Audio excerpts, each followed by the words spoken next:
मी अजय महाराज बारसकर 2-3 दिवसांपूर्वी मी याच ठिकाणी पत्रकार परिषद घेतली आणि मनोज जरांगे यांच्या सामाजिक मराठा आरक्षणाच्या आंदोलनाच्या प्रश्नावरून त्यांच्यावर काही आक्षेप घेतले, त्यांना काही प्रश्न विचारले, त्यांच्यासमोर काही तथ्य मांडली आणि असं असताना मनोज जरांगे यांनी मला मी मांडलेल्या या सगळ्या मीडियाच्या माध्यमावर मांडलेल्या कोणत्याही प्रश्नाची उत्तरं दिलेली नाहीत।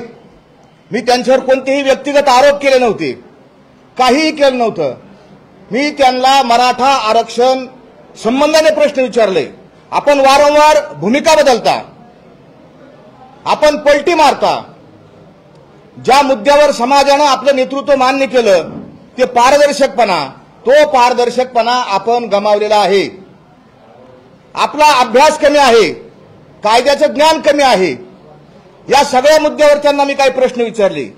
त्याचबरोबर मी त्यांना प्रश्न विचारला की आपल्या जिल्ह्यातील वामनराव वाळेकर, परशुराम खुने यांनी आपल्यावर आरोप केले की जरांगे हा खोटं बोलतो, जरांगे हा फसवतो।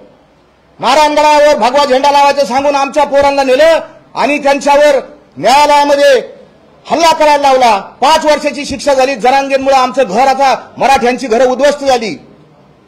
त्यांच्या मुलांनी आरोप आल्यानंतर सांगितलं की जरांगेंच्या आंदोलनात जाऊ नका, हे आंदोलन भरकटलेले, चुकीचे। हे माझे आरोप नव्हते, हे सगळेच्या सगळे आरोप त्यांच्या 20 वर्षाच्या सहकार्यांनी केलेले होते।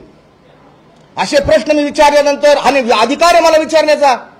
मी 2006 पासून मराठा समाजाला आरक्षण मिळावं यासाठी कार्यरत आहे।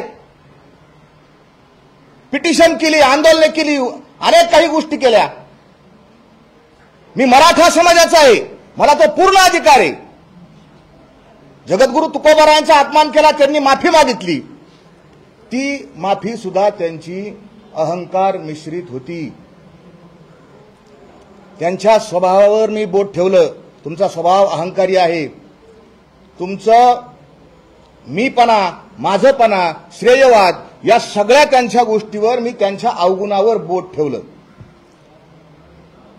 दुसऱ्या दिवशी आपण पत्रकार बांधवांनी त्यांना विचारलं की ते बारसकर महाराज आहेत आणि त्यांनी असे तुमच्यावर आरोप केलेत, असं त्यांनी पत्रकार परिषद घेऊन भूमिका मांडली।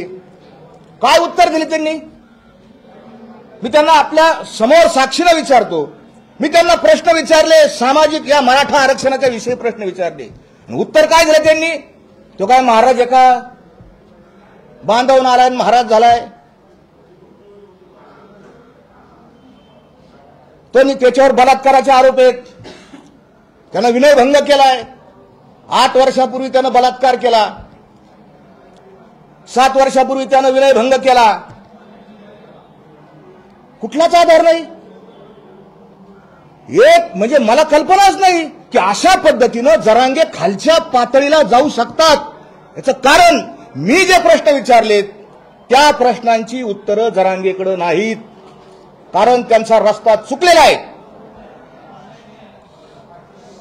पुन्हा त्यांनी माझ्यावर आरोप केला की जरांगे यांनी, बारसकर महाराजांनी 300 कोटी रुपयाची संपत्ती माया जमा केली आहे। एवढ्या मोठ्या उंचीवरच्या आंदोलनाच्या नेतृत्वानं पुराव्याशिवाय, तथ्याशिवाय आरोप करावेत? इतक्या मोठ्या, हे आपल्याला पटायला पाहिजे, समाजाला पटायला पाहिजे। पुन्हा त्यांनी दुसरा आरोप माझ्यावर केला की तुम्ही सरकारकडून 40 लाख रुपये घेतले। माझा सगळ्या तमाम मराठा बांधवांना आज मला 2 दिवस खूप ट्रोल केले त्यांनी। एखाद्या सज्जन माणसावर, कोणी असू द्या, मी स्वतःला असं म्हणू शकत नाही मी सज्जन आहे, मी चांगला आहे, पण एखाद्या माणसावर ज्याच्यावर पूर्वी एकही आरोप झालेला नाही, माझ्यावर एक आरोप नाही, सिंगल वन आरोप नाही, माझ्यावर 2च आता केसेस चालू आहेत। एक शेतकऱ्यांच्या पाण्याची केस चालू आहे आणि दुसरी एका गरीब शेतकऱ्याच्या मुलाला लाईटचा करंट बसला होता आणि त्याचा दावा मी अहमदनगरच्या एमएससीबीच्या ऑफिसमध्ये घातला। असे 2 गुन्हे माझ्यावर ट्रायल चालू आहेत। आता 2च गुन्हे चालू आहेत। ह्या माणसाने बलात्कार, विनयभंग, 300 कोटीची संपत्ती आणि पुन्हा 40 लाख रुपये मी सरकारकडून घेतले। माझं जाहीर सवाल आहे समाजाला की ज्या माणसाकडे 300 कोटी रुपये येतं तो माणूस 40 लाख रुपये घेईन सरकारकडून. माझी किंमत जर 300 कोटी रुपये आहे, मी सरकारकडून 40 लाख रुपये घेईन. ह्या माणसाला याला समजणारच काही. भाषा पाहिली का आपण? भाषा. मराठा समाज माझा मराठाची बोल कौतुके परी अमृता हिने पैजा जिंके 80 अक्षरे रसिके मिळवीन.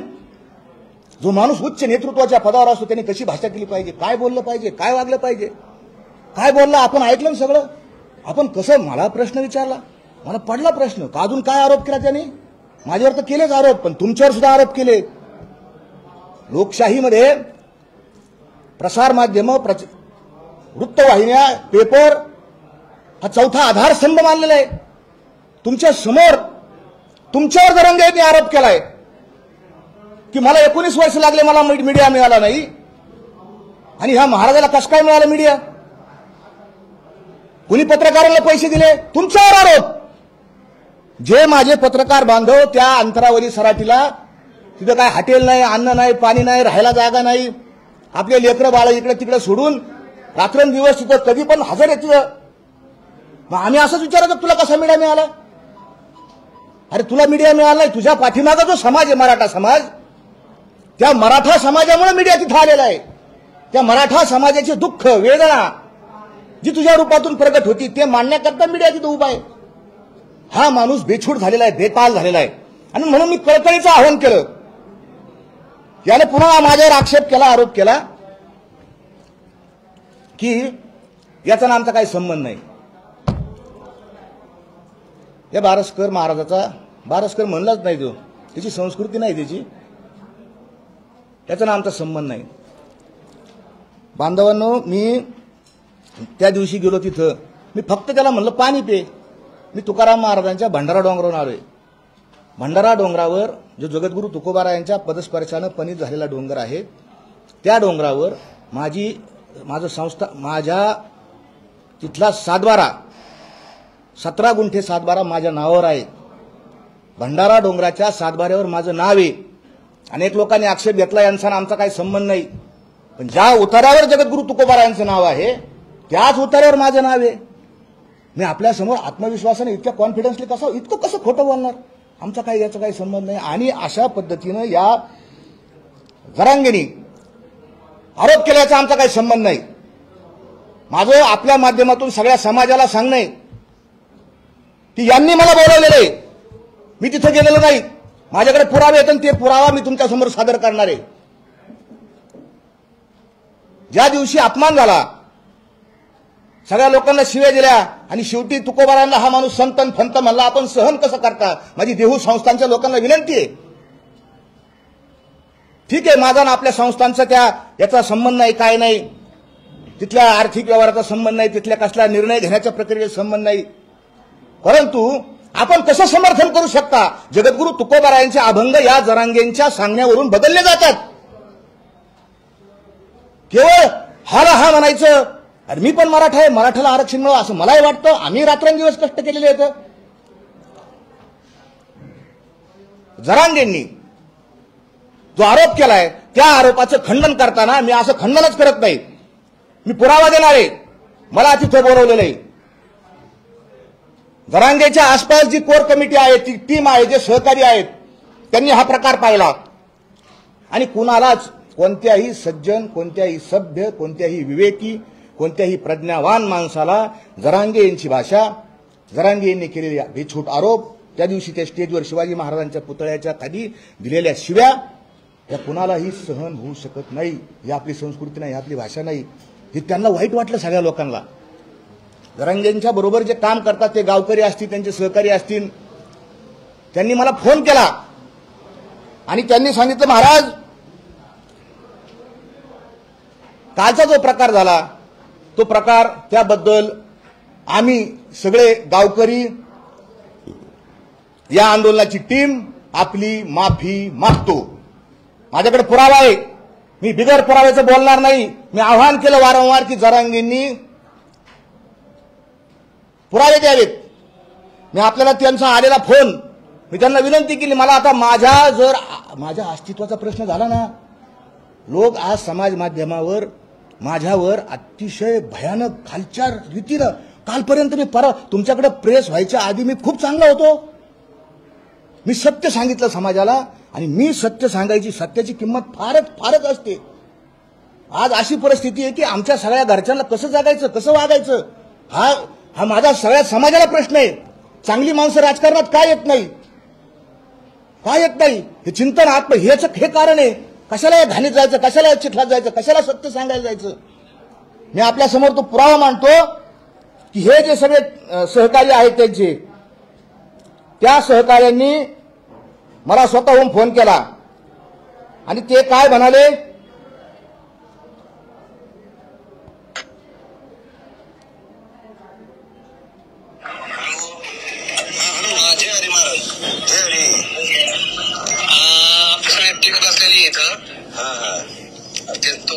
माफी मागायची कालच्या घटनेबाबत वर जाऊन फक्त मी म्हणलं आंदोलन चालू ठेवा. तुकाराम महाराज देऊ डोंगरावून आलो, मी भांडारा डोंगरावून. महाराजांचा निरोप आहे, तो का म्हणे म्हणजे धाडीने निरोप हा तुमची समाजाला गरज आहे, तुम्ही एक ग्लासभर पाणी प्या. अशी आम्ही सगळे जर सगळ्या महिला सगळे महाराज ऐका ना, माझं ऐकून घ्या ना, माझं ऐका. मी फक्त एवढंच म्हणलो, मला लगेच म्हणले काय ते संतन फंतन मला नका सांगू, मला सांग माहिती माझं डोकं तिकडे निघा. त्याच्या माणसाच्या पोटात आलं, तुमची गरज आहे आम्हाला म्हणून आम्ही तुम्हाला प्रत्येक फोन करून बोलून घेतलं, तुमच्यातला सात्विकपणा पाहिलं म्हणून आम्ही तुम्हाला पुढे केलं. बरोबर आहे का नाही? तुमची आमची ओळख होती का? नाही नव्हती ओळख. काय आमचं सगळ्याच म्हणणं आहे की आम्ही सगळेजण माफी मागतो, पण तुम्ही इथं येणं आणि परत या आंदोलनात दिशा देणं गरजेचं आहे. मनोज दादासाठी, समाजासाठी तर तुम्ही परत पुढाकार घ्या. त्या बाबतीत आम्ही फेसबुकवर वाटल्यास आम्ही आमच्या माहिती देतो की जे काय काल झालं त्या बाबतीत आम्ही दिलगिरी व्यक्त करतो. म्हणजे तुम्ही जे ट्रोल होतात, तुम्हाला जे बाकीचे कोणी काय बोलताय त्या बाबतीत होणार नाही. तुम्ही वरती साधू संत जे नाराज झाले असतील तुमच्या ह्याचे देऊचे, त्यांनाही थोडस तुम्ही समजून सांगा. आणि शेवटी साधू संत पोटात घेतातच चुकत. जे काय समाजात हॅलो महाराज, आम्ही सगळ्या पूर्ण टीम आम्ही तुमची माफी मागतो. हे सोडून द्या, हे विषय असे चालत राहतात, पण समाजासाठी तुम्हाला यावं लागते महाराज. जय हरी जय हरी. तुम्ही खरंच नकाल बेकार वाटून गेल्यानंतर बरं का महाराज, मागचा मान खाली होतो जावं लागलं आम्हाला. नाही ना, मी पाहिलं त्या तुम्ही म्हणजे लईच झालं त्याच्याकडे आम्ही माफी मागतो. त्याच्यामुळे सगळे आम्ही गोष्टी तुम्ही सगळी माणसं चांगली. ही क्लिप तुम्हाला पाठवून देतो मी सगळी.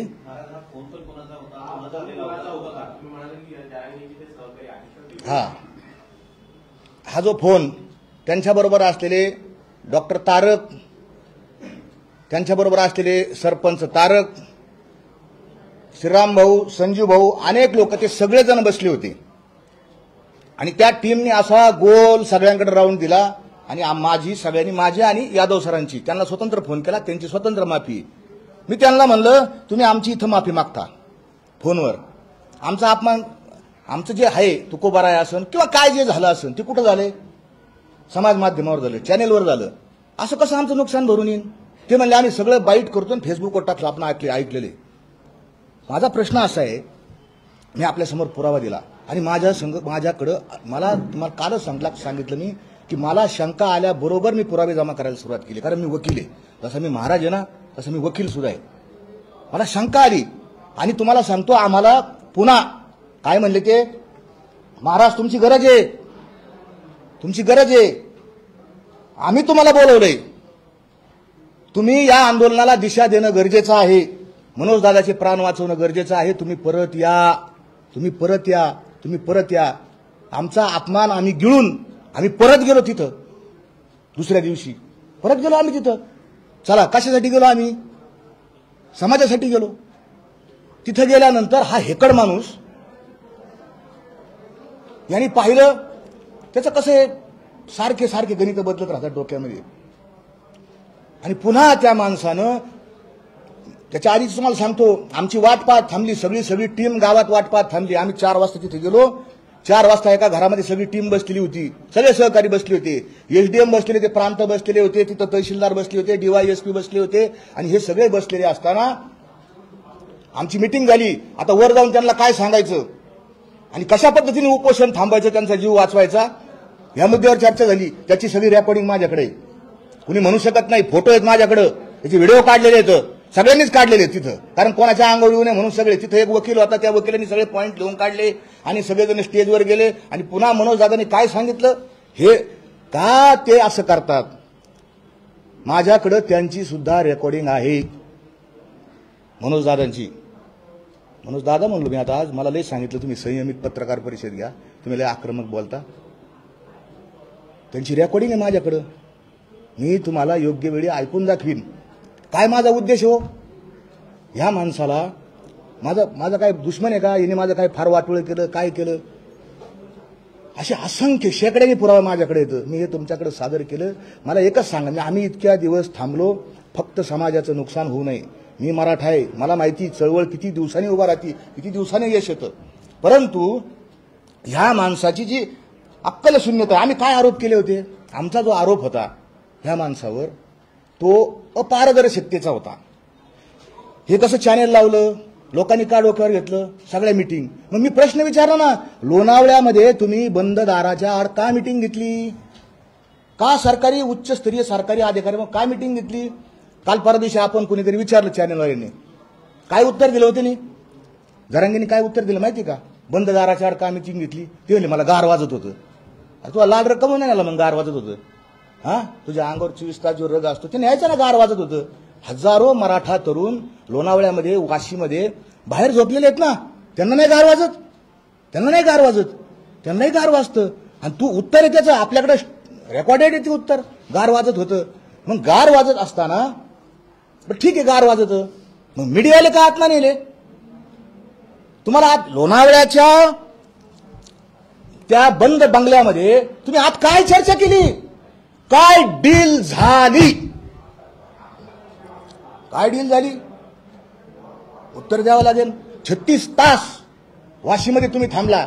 जसा एखादा नवरदेव येतो, एखाद्या गावात पारावर एखादा नवरदेव येतो आणि मला घड्याळच पाहिजे, दुरून काय सांगतो मला कपडाच पाहिजे, गाडीच पाहिजे, रुसून बसतो मी, कपडेच नाही घालणार, हेच नाही, रुसून बसला हा. वाश 36 तास वाशीत होता, 36 तास. कशासाठी, काय काय डील चालू होती, नीट ऐका. माझं सगळ्या मराठा बांधून मला किती शिवे, मी तुम्हाला एक शब्द बोलणार नाही. माझ्या भोळे येतं माझे लोक मराठा, त्यांना फार भावनिक येतं.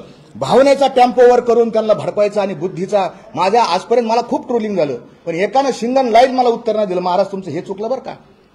मी आज पुरावा समोर सादर केला, एक लाईन चुकली. माझ्या सगळ्या मराठा बांधवांना ही विनंती आहे की 14 तारखेची जी कोट्यवधी लोकांची सभा बसली होती, त्या सभेमध्ये जरांगे पाटलांनी 6 मागण्या केल्या. 6 कोटी लोक आले. काय जे असतील तुम्ही आकडे काही पेपर कोटी सांगितलं, काही लाख सांगितलं, तुम्ही सांगितले इतके लोक होते, इतक्या समाजाला तुम्ही आश्वासन दिलं. त्या सभेमध्ये मराठा समाजाच्या तुम्ही मागण्या जाहीर केल्या. काय मागणी होती 14 तारखेच्या सभेमध्ये, तुम्हीच ऐका, आता मी सांगतो. महाराष्ट्रातल्या मराठा समाजाला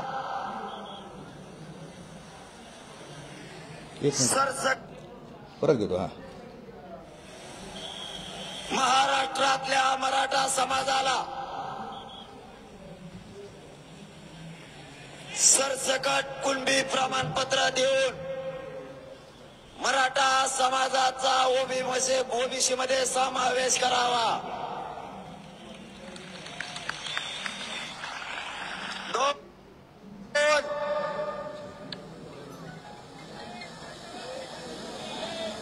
कोपरलीच्या ताईवर बलात्कार करणाऱ्या हरामखोर नराधमांना फाशी देण्यात यावी. 2च वर बोलतो मी. त्या अंतरवादीतल्या 14 तारखेच्या प्रचंड मोठ्या सभेमध्ये यांनी सांगितलं की आमची मूळ मागणी मराठा समाजाला, काय शब्द वापरते त्यांनी, सर सकट. आपण पत्रकार बांधव याचे साक्षीदार आहात, मीडिया साक्षीदार आहे. लोणावळ्याच्या सभेमध्ये आतमध्ये जी गुप्त मिटिंग झाली ना बंद दाराच्या आड, त्याच्यामध्ये सरसकट शब्द सोडून दिला. भाषण करायला आले परत तिथं, आणि भाषणात बोलता बोलता रेकॉर्डेड आहे, बारीक, माझ्या मराठा समाजाला बारीक पहा, बोलताना सांगितलं की आपल्याला सर एवढं बोलले, लक्षात आलं अभी वो खत्म हो गया मामला.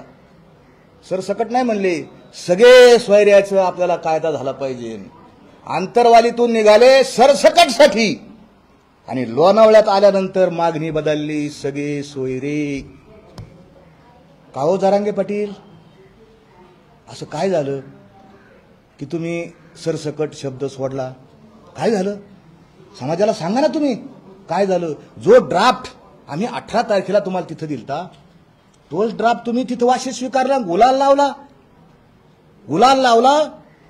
पुढे येणार 10 तारखेच्या याच्यावर मी, तुम्ही का सोडली ती मागणी? दुसरी मागणी त्यांनी केली, कोपर्डीच्या ताईच्या जे आहेत ते आरोपी, त्यांना फाशी झाली पाहिजे.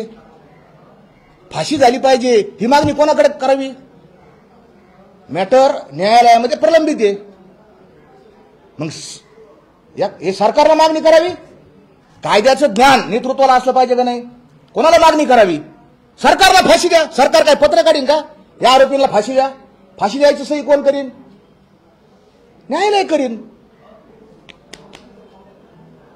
अकलीचा तपास नाही, बिलकुल नाही. पुढे जाऊन सांगतो, मी नेहमी म्हणलो मराठा समाजाचं नुकसान या माणसांनी केलंय. मला सांगावंच लागेल, कारण माझ्यावर इतके घाणेरडे आरोप झालेत, अतिशय घाणेरडे आरोप झालेत. काय याची त्या लाखोंच्या 14 तारखेच्या सभेमध्ये काय मागणी होती? तिसरी मागणी ऐका यांची.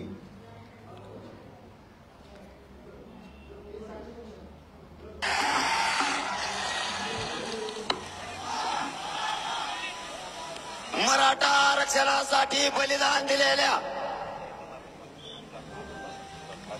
45 बांधवांना सांगितलेला निधी आणि सरकारी नोकरी 4 एक देऊ आपण का? अंतरावधीच्या सभेमध्ये काय म्हटले? जे 45 बांधव ज्यांनी मराठा आरक्षणासाठी आत्महत्या केली त्यांना निधी मिळाला. निधी सरकारने दिला. आणि सरकारी नोकऱ्या वाशीच्या सभेत ही मागणी कुठे गेली? ज्या मराठा समाजाच्या युवकांनी आत्महत्या केल्या त्यांच्या घरातील सदस्यांना सरकारी नोकरी अंतरावधीच्या सभेत आपण ती मागणी सरकारकडे गेली. ती मागणी कशी सुटली? का सोडली? मराठा समाजाने विचार करावा. हे सत्याची लढाई. मी तुमच्या समोर खरं वाजून दाखवलं. तुम्हाला समजत नसेल तर त्याच्यात मग मी काहीच करू शकत नाही. पुढचा एक किती नुकसान आहे मला हे सांगायचं, किती नुकसान आहे या माणसाचं. मागणी काय केली? पुढची मागणी ऐका. अंतरावधीच्या लाखोच्या सभेतील 10 वर्षाला आरक्षण दिलेल्या ओबीसी बाहेर काढण्यात याव्यात.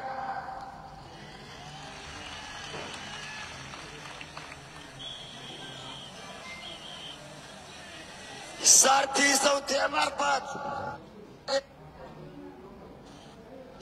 करण्यात आले आरक्षण 4 दर 10 वर्षाला आरक्षण दिलेल्या ओबीसी बांधवांचा सर्वे करण्यात यावा. तो करण्यात आलेला नाही. सर्वे करून प्रगत जाती बाहेर काढण्यात याव्यात. काय म्हणते साहेब आमचे? दर 10 वर्षांनी राज्य मागासवर्ग आयोगातील एक कलम आहे, 5 नंबरचं कलम असेल बहुतेक, कलम नंबर माझ्याकडून मागं पुढे होईल. त्यात असं सांगितलंय की दर 10 वर्षांनी सर्वे करावा. ज्या जाती प्रगत झाल्या असतील त्या जाती आरक्षणातून बाहेर काढाव्यात, अशी मागणी जरांगे पाटलांनी केली. 319 जाती आता कुणबी प्रवर्गामध्ये 319% 319 जाती आता. खरं सांगा मला, या 319 जातीमध्ये सगळ्यात प्रगत जात कोणती आहे? कोणती जात प्रगत आहे? तपास जर केला ना, सर्वे जर केला ना, मराठ्यांनो कुणब्यांनो पहिला आपलं आरक्षण जाईल. ते काय मागणी करतायत? ह्या गोष्टीमुळे आम्ही तळतळलो ना. आरक्षण मिळायचं तर राहिलंच बाजूला, मागण्याच अशा चालू झाल्या का आरक्षण जाईन, अशा खूप येतं, खूप प्रचंड येतं. या सगळ्या गोष्टीला आम्ही कंटाळलो. तुम्हाला तर अजून तर खूप काही सांगायचं. यांच्या 2017च्या मागण्या काय होत्या, 2017ला काय मागणी केली ती माझ्यावर आरोप करतात ते. तुमचा काय संबंध, तुमचा काय संबंध. 2017 साली 4255 2017 माननीय नामदार उच्च न्यायालयामध्ये मी पिटिशन दाखल केलं आणि त्याच्यावरूनच गायकवाड कमिशन निर्माण झालं. आणि हे साहेब बघा 2017-18ला साष्टा पिंपळगावला यांची मागणी काय आहे. 20 जानेवारी रोजी राज्यव्यापी ठिय्या आंदोलन म्हणजे साष्टा पिंपळगाव येथे पूर्ण गावकऱ्याच्या वतीनं ठेवण्यात आलेलं आहे. आमची मागणी राज्य सरकारकडे आणि केंद्र सरकारकडे, कुठल्याही पक्षाला आम्ही दोष न धरता राज्य आणि केंद्र सरकारनं एक विचारानं आणि एक दिलानं आम्हाला गायकवाड कमिशननं जो आरक्षण 16% अहवाल दिलेला आहे त्याचप्रमाणे टिकणारं चौकटीच्या घटनेच्या चौकटीत टिकणारं मराठा आरक्षण पाहिजे. यावरती संपूर्ण साष्टा पिंपळगाव एकमतानं ठाम आहे आणि आम्ही व्यापक रूपाचं आरक्षण हे मिळवण्यासाठी राज्यव्यापी ठिय्या आंदोलन साष्टा पिंपळगावी या ठिकाणी करत आहोत. मराठा लाख मराठा, आमच्या मराठा समाजाच्या बांधवांना विनंती की आता साष्टा पिंपळगावचं हे त्यांचं आंदोलन, याच्यात कुणबी शब्द ऐकला का आपण. गायकवाड कमिशननी जे आरक्षण दिलं ते आरक्षण आम्हाला द्या. म्हणजे काय, ओबीसी पेक्षा वेगळं आरक्षण आम्हाला द्या. ही मागणी कोणाची आहे, हे आवाज कोणाचा आहे. ही व्हिडिओ आपल्याला पाठवून देतो मी सगळ्यांना. हे दाखवा लोकांना आमच्या की हा माणूस सत्य मानतोय आणि मला मारायसाठी खाली लोक बसलेले आहेत. काल माझ्यावर हल्ला झाला. हे पोलीस बांधव होते, मी मुंबई पोलिसाचे आभार मानतो. ते जर नसते तर मी जीव माझा गेला असा तिथं. बिलकुल. अहो जरांगे असं कसं आहे, या आंदोलनामध्ये जरांगेपासून आंदोलन सुरू होतं. जरांगेच नेता, जरांगेपासून सुरू होतं आणि जरांगेपर्यंत संपतं. तोच एकमेव होलसेल माणूस आहे. दुसरा तिसरा तुम्ही प्रवक्ता पाहिला का हो? जरांगे पाटलांच्या वतीनं कुणी प्रवक्ता पाहिला का? कधी एखादा वकील पाहिला का? कधी एखादा अभ्यासक पाहिला का? जरांगे पाटलांनी कोणाचं नाव घेतलेलं पाहिलं का? नका घ्या नाव. कोणी पाहिलं का? कोणी टीम वर्कनी. शिवाजी महाराजांचं जे प्रशासन होतं टीम वर्क होतं. 8 मंत्री होते, त्याच्या खाली सरदार होते, मावळे होते, किल्लेदार होते, गडकरी होते, फडणीस होते. ते फडणीस म्हणजे वाकणीस होते, कारखानीस होते. सगळे नावं तुम्हाला हातभर सांगन. इतकी सगळी प्रशासन होतं. शिवाजी महाराजांचं ध्येय ठरलेलं होतं. काय ध्येय शिवाजी महाराजांचं? तत्वज्ञान ठरलेलं होतं. सर्वांस पोटाशी लावावे, हे शिवाजी महाराजांचं तत्वज्ञान आहे. टीमवर्क आहे, म्हणून जगामध्ये एवढा मोठा राजा निर्माण झाला. आमच्या साहेबाचं कोण आहे? टीमवर्कचा पत्त्याच नाही. तत्वज्ञान दिवसाला बदलत आहे. आज हे तर उद्या ते तर परवा ते तर तरवा ते. महाराज मला हे सांगायचं की हा कितीतरी आरोप. म्हणून माझी मागणी आता की माझी मागणी, मी बलात्कार केला, जरांगेने आरोप केला. मी विनयभंग केला, आण त्या महिला. आरोप केला तू. मी तुला प्रश्न विचारले आरक्षणाचे. मी तुला प्रश्न कोणाचे कशाचे विचारले? आपण विचारा. तुझे त्याच्या व्यक्तिगत विचारले का? की बुवा मागच्या 17 दिवसाचं आंदोलन चालू होतं, तू रात्री कोणाच्या घरात जाऊन दूध भात खात होता, दूध भाकरी खात होता? माझ्याकडे रेकॉर्ड नाही का? माझ्याकडे पुरावे नाहीत? कोणत्या मायमाऊलीकून तू कमरापर्यंत पाय दाबून घेतले? मलाही बोलता येतं, माझ्याकडे व्हिडिओ येतं, माझ्याकडे रेकॉर्डिंग येतं. कोणाला तू आंबडचा आमदार बनव, कोणत्या माता माऊलीला तू आंबडचा आमदार बनवायचा शब्द दिलाय? मला माहिती आहे जरांगे, पण आमची संस्कृती ती नाही. आमची संस्कृती ती नाहीये. आम्ही सामाजिक प्रश्नावर आवाज उठवला. डील काय झाली आम्हाला माहिती आहे. कसे ढंपर आले तुमच्या पाहुण्याच्या दारात. 45 हे टिप्पर जे आले, वाळू काढायचे लोडर आले, कुठून पैसे आले? 3 महिन्यात आले. तपास करा. मी जाणार आहे इन्कम टॅक्सकडे, मी जाणार आहे. ईडीकडे जात असेल तर ते बरं होईल, पण ईडीकडे गेलं म्हणजे नाही, भाजपचा माणूस आहे. इन्कम टॅक्सकडे जाऊ, कलेक्टरकडे जाऊ, पोलिसाकडे जाऊ. हे बघा रातोरात एखाद्या माणसाकडे एवढे पैसे कसे येतात? कितीतरी आरोप तुम्हाला सांगण्यासारखे येतं. यादी मला इतके वाळूचा धंदा चालतो. तहसीलदार साहेब, एसडीएम साहेब, तुम्ही इतके घाबरलेले, इतके बेदरलेले आहात. एकाही गाडीवर नंबर नाही, धंदे चालू येतं. हा, दमनची दारू आणली, ट्रकमधून उडी मारली, कोणाला गुतावलं, माझ्यावर आरोप केले. संभाजी राजांच्या नावाखाली पैसे खाल्ले आणि तुझ्यावर 420चा गुन्हा दाखल आहे पुण्याच्या डिस्ट्रिक्ट कोर्टात. जरांगे सुटणार नाही तू. केले कर्म झाले त्याची भोगा आले, उपजले मेले आयुष्य किती. मी चुकलो तर मी माझ्या जाईन. तुझ्यावर 420चा गुन्हा आहे. हिम्मत असेल तर माझ्यावर डिफॉर्मेशनची आबरू नुकसानीचा दावा कर. हे तुला मी आत्ता बोललो ना, हे सगळे पुरावे मी कोर्टात सादर करीन. मला कोणाची इज्जत घालायची नाही. आम्ही तुला प्रश्न सामाजिक चळवळीची विचारले होते, तू आमच्या घरापर्यंत आला. आम्हाला माहित नाही कोणाचं कुटुंब इथं 5 स्टार मुंबईला मोर्चा आल्यानंतर कोणाचं कुटुंब 5 स्टार हॉटेलमध्ये राहिलं. माझ्याकडे व्हिडिओ नाहीत, मला जायचं नाही कोणाच्या कुटुंबापर्यंत. सगळे पुरावे माझ्याकडे येतं. तू काय मला, अरे सामान्य माणूस, आम्ही तुकोबाराचे वारकरी येत ना. तुमची आत्ता रेकॉर्डिंग ऐकली ना, अशा 50-100 रेकॉर्डिंग याचे माझ्याकडे येतात. दुसरा त्याच्यावर आरोप आम्ही केलता 23 डिसेंबरचा. कोणाच्या सांगण्यावरून तू आंदोलन 20 जानेवारीला नेलं.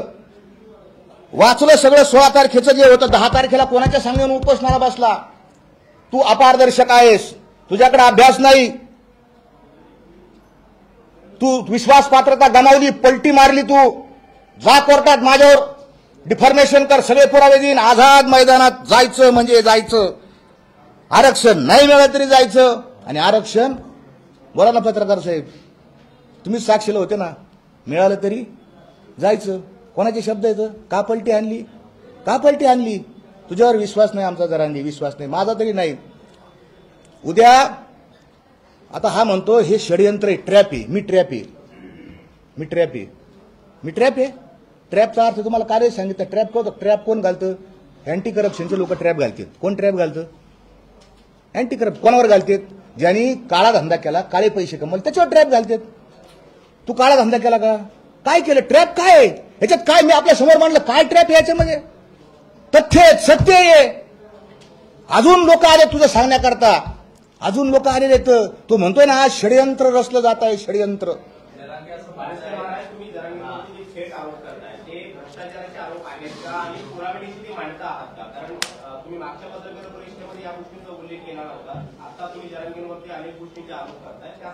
हा, मी मागच्या पत्रकार परिषदेत मी त्यांच्यावर कुठलाही आर्थिक आरोप केला नव्हता. मी सरळ 2-3 चॅनलला म्हटलं होतं की बा मला माहित नाही, मला ते काही सांगायचं नाही, काय नाही. माझी विनंती, माझी विनंती, आता माझी मागणी आहे याच्यातली, माझी संपवण्याच्या आधी सांगतो, माझी मागणी आणि आव्हान आहे. माझ्यावर आरोप केले, व्यक्तिगत आरोप केले, बलात्कार, विनयभंग, 300 कोटी 40 लाख रुपये घेतले, असे आरोप केले. मी नार्को अॅनालिसिस, ब्रेन मॅपिंग आणि लाय डिटेक्टर या 3ही चाचण्याला तुमच्या समोर जायला तयार आहे. आणि मी जरांगेवर जे आरोप केले, तुम्ही ज्या डील केल्या, जे जे काही आरोप केले, तुम्हाला आव्हान आहे. तुम्ही सुद्धा पारदर्शकतेचा तुम्ही सांगता मी पारदर्शक आहे, पारदर्शक आहे, पारदर्शक आहे. तुम्ही पण यावं. तुमच्यावर आरोप केले जात आहेत आणि तुम्ही सुद्धा नार्को अॅनालिसिस, ब्रेन मॅपिंग आणि लाय डिटेक्टर या 3ही चाचण्या कराव्यात. मी तुमच्याशी, तुम्ही माझ्यावर आरोप केले तसे मी तुमच्यावर आरोप केले. मी कधी तयार आहे. तुम्ही सुद्धा या नार्को आणि या सगळ्या चाचण्या कराव्यात.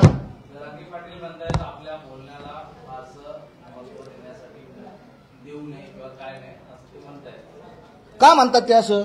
माझ्या बोलण्याला महत्व देऊ नये? मी त्यांना प्रश्नच विचारले होते ना आपल्या समोर साहेब. म्हणजे माझ्या बोलण्यात मला काय किंमत नाही का? मी मगाशी सांगितलं, ज्या पिटिशनमुळे गायकवाड कमिशन अस्तित्वात आला, ते पिटिशनची कॉपी आपल्याला देतो. ते पिटिशन आपण केलं आणि त्या पिटिशनवर गायकवाड कमिशनचं आरक्षण आहे, ते ऐकून दाखवलं तुम्हाला. माझ्या बोलण्याला किंमत नका. आमच्या नंतर आलेत तुम्ही, आमच्या नंतर आलेले आहेत. किंमत नका देऊ म्हणजे कशी? तुम्ही आमच्यावर काही आरोप करा. तुम्ही असं मी जर तुम्हाला म्हणलं तुमच्यावर काही आरोप केले, ते पण ठीक आहे. गल्लीतल्या भांडणात आरोप केले तर ठीक आहे. राज्याने देशाने पाहिलंय माझ्यावर किती गंभीर आरोप केलेले आहेत.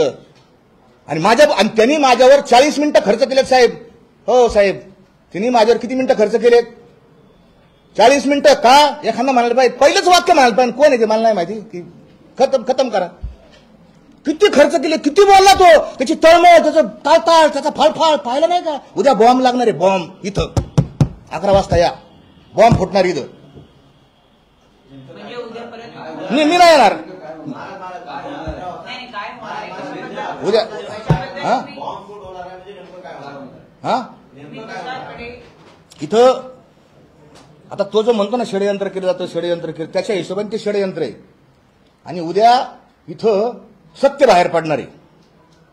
जरांगे कसा आहे, जरांगे जे काय आहे ना, जे काय आहे, याचा बुरखा, याचा चेहरा, हा समाज, ज्या समाजाने तुला देव केलं, तोच समाज एक दिवस अशी परिस्थिती येईन, तुझे सगळे काळे धंदे उघड झाले ना, हा समाज तुला दगड मारीन. ही वस्तुस्थिती आहे. उद्या दिसन तुम्हाला काय आहे काय नाही. पत्रकार परिषद होणार आहे, पण ते घेणारे लोक वेगळे आहेत आणि ते जरांगेविषयी सत्यता मांडणार आहेत. तुमच्यावर ज्या पद्धतीनं हल्ला झाला, काल 5 लोकांना ताब्यात घेण्यात आलं, सगळेच्या सगळे लोक हे नवी मुंबईचे आहेत, त्यांचा एका राजकीय पक्षाशी सुद्धा संबंध आहे.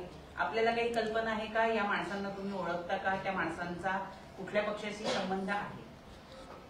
मी एक भूमिका अशी मांडली होती की या आंदोलनाचा फायदा नेमका कोणाला झाला.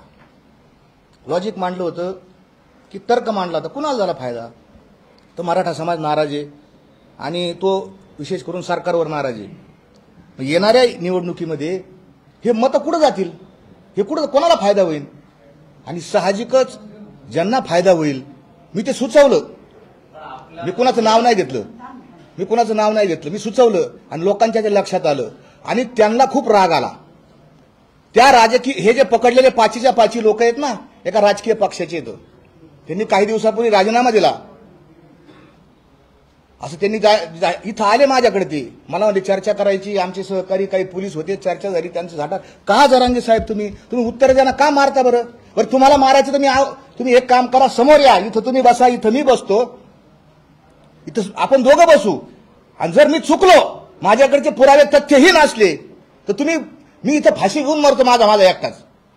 काही तुम्ही सांगता, समाज सांगता ती शिक्षा, नाक घासून माफी मागून समाजाची मी. पण जरांगे तुम्ही या, हे आंदोलन भयकलेलं आहे. अरे म्हाताऱ्या माणसाला रस्त्यावर आणून बसा, तुझ्या मागे तरुण यायना ना. काय लोक कमी झाले?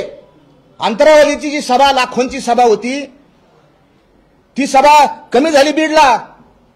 आपल्या सगळ्यांना माहिती, पत्रकार बांधवांना, सुज्ञ लोकांना माहिती, वाशीमध्ये किती लोक होते, पोलिसांना आकडा माहिती खरा किती लोक होता. पण कसं आहे, आता मराठा समाज आहे बुवा, एवढे लाख लोक आलते, तेवढे लाख लोक आलते, ठीक आहे, आम्हालाही बरं वाटतं, कारण मराठा समाजाला मोठं दाखवलं, त्याला बरं वाटतं. खरं अंतःकरणात त्याला माहिती किती लोक आलते, किती लोक निघाले होते, हे त्यालाही माहिती. किती लोक आले, कमी झाली, तरुण येत नाहीत. मी जी मांडणी केली, प्रचंड ट्रोलिंग झालं, पण त्याबरोबर प्रचंड समर्थन सुद्धा मला मराठा समाजातून आलं. महाराज, विवेकी भूमिका, आम्ही तुमच्या बरोबर आहोत.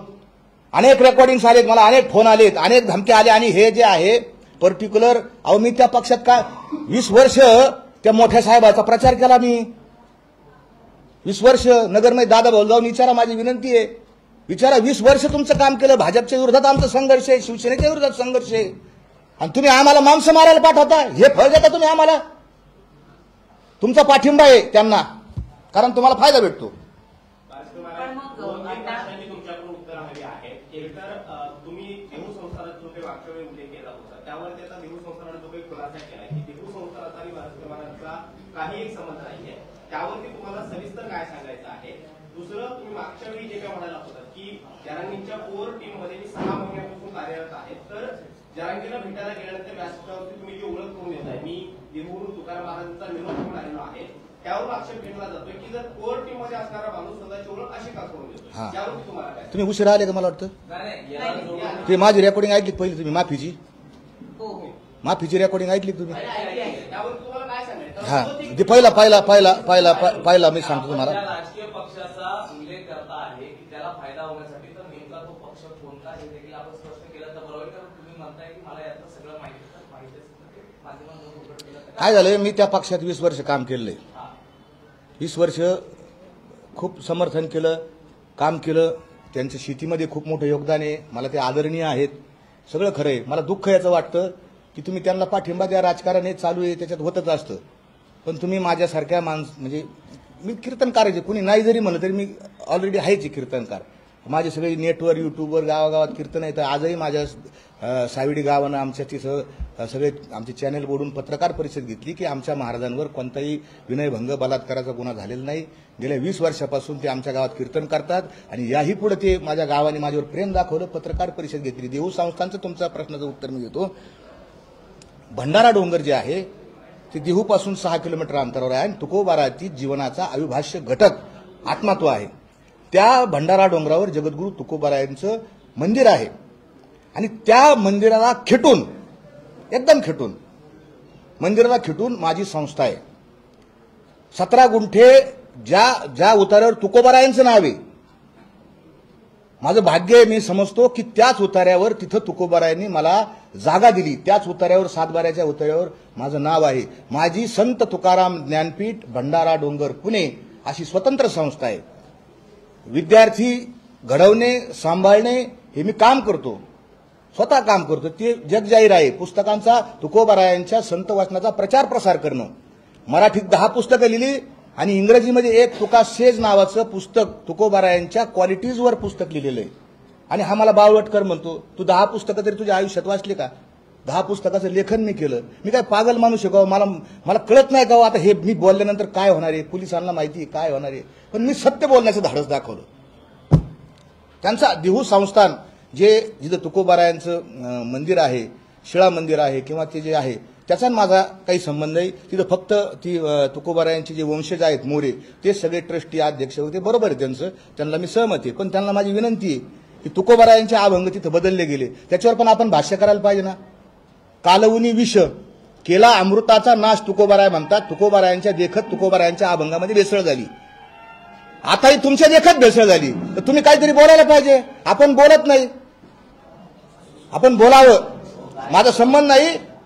पण आपण देहू संस्थांना माझी विनंती आहे की या जरांगे पाटलाच्या समोर ह्याची दान देगा देवा, हा अभंग बदलण्यात आला, बदलून त्याच्यावर कीर्तन करण्यात आलं. माझा आक्षेप आहे, आपणही उत्तर द्यावं.